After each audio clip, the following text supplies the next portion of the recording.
আজ সকাল থেকে এত বেশি গরম ছিল যে কিছু খেতেই ভালো লাগছিল না। তারপর ভাবলাম যে আজকে একটু শসা দিয়ে আর বাড়িতে যেহেতু টক দই আছে ওটা মিক্সড করে কিছু একটা বানিয়ে খেয়ে আর সাথে মা যেহেতু আম কেটে দিয়েছিল তাই ভাবলাম আমগুলোকে আর আলাদা করে না খেয়ে একবারই এখানেই মিক্সড করে নিই। আর আমি না খুব সিম্পল ভাবেই রেখেছি, ওপরে কিন্তু চাইলে পরে চাট মশলাও দেওয়া যেত, বাট আমি কিছুই অ্যাড করিনি।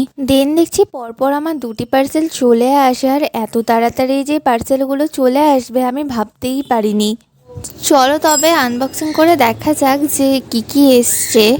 আর আমি দুটো প্রোডাক্টসই কিন্তু ফার্স্ট টাইম ইউজ করব। আমি এর আগে কখনোই দুটো একদমই ইউজ করিনি। দেখা যাক যে এই দুটো কেমন কাজ করে।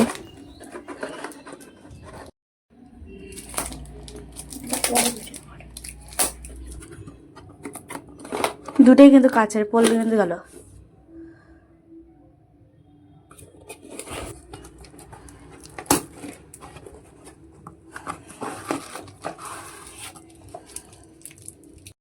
আমার দেখতে বাজে লাগছে তো। আচ্ছা, তোকে ঠিকই লাগছে। পুরো একদম ছোট্ট এসছে, শেপ নাম্বারটা মেবি একটু ভুল এসছে, আমার এটা চেঞ্জ করতে হবে।